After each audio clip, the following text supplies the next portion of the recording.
welcome back to my channel. My name is Megan, Megs, or Spooky, whichever you like to call me, and this is Spooky History with Megs. In today's episode, this is part 2 of the Rodney Alcala series that I have started up.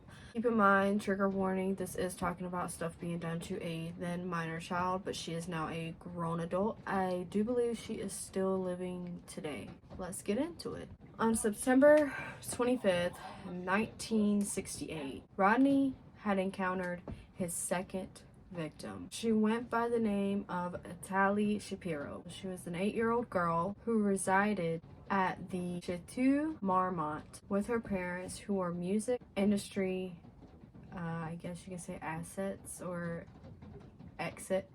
They were staying at the famous hotel due to a house fire. So Tali wasn't permitted to walk to school on her own. She was to take public transportation to and from school. However, this particular morning, it was sunny and beautiful outside, and she decided she wanted to walk to school that morning for some odd reason. Her parents were still fast asleep from the party on the previous night. Tali got dressed and headed to school. All was well on her walk until a handsome, kind young Rodney offered to drive her the rest of the way to school. She told him she wasn't allowed to speak to strangers, and she also replied with no. He stated he knew her parents and he looked like many of her parents' rock star friends. So in turn, she accepted the ride. In this era, stranger danger wasn't really a thing back then. So in turn, kids took, the adults' word, they obeyed their adults and they believed every little thing that came out of an adult's mouth. So in turn, they obeyed without question. Tali stated in an interview that she got in because she was taught to obey adults. Just so happened, a gentleman who was also a witness to this was across the street. And what he saw was a little girl get in a car with what appeared to be a stranger. And at this time, there were no cell phones, so he had to do what he had to do. So what the man did, he followed behind unnoticed by Alcala.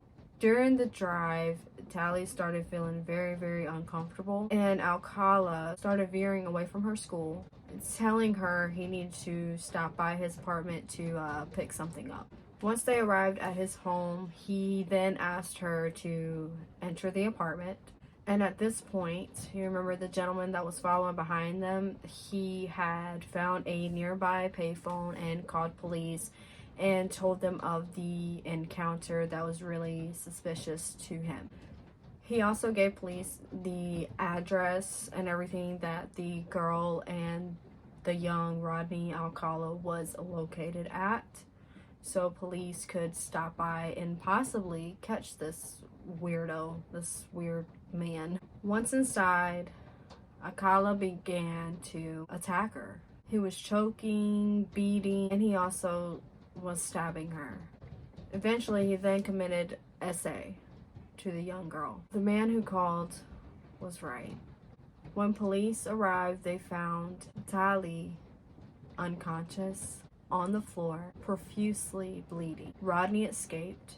He was butt naked at the time, but he managed to escape through an open window in his apartment. The police officer then didn't chase Rodney, but instead they helped save Tali's life. This was his second intended SA and murder.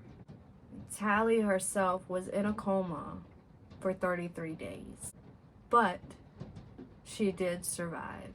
Fortunately, Tali lived thanks to the police officer putting her life first. This did, however, create an opening for more victims, more attacks.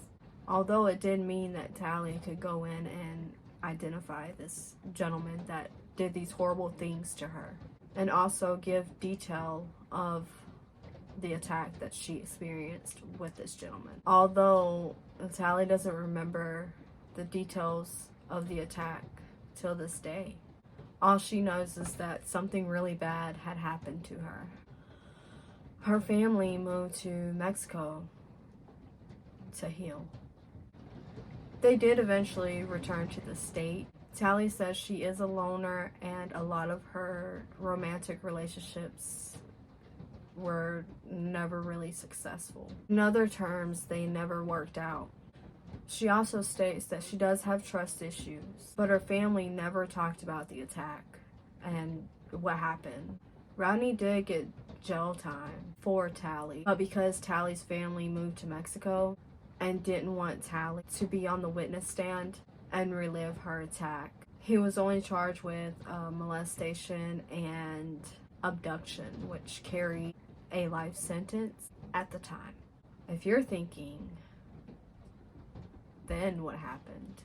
How was he free to, pile up victims? Remember his mental health diagnosis of antisocial personality disorder? Well, he worked closely with mental health physicians, and he convinced them that he had recovered, and he would continue his therapy and his medications. He was released in just 34 months. He did have a parole officer for a certain amount of time. He met all of his required tasks for parole. He even got permission to go to New York. That's where we will pick up for the next episode. So, my question to you is, what happened in New York? Thank you so much for watching this video. Thank you so much for watching part 1. Thank you so much for watching my channel in general. You don't have to take out the time of day to do so, but you do anyway. Make sure you hit that like button or dislike, whichever you prefer. Comment down below, and don't forget to hit that notification bell so you know when I'm dropping a video. I try to do it every Saturday. If I don't drop a video, I try to do a live in place of it, vice versa. Until next time, this is Spooky History with Megs, and I'm out. Bye, guys.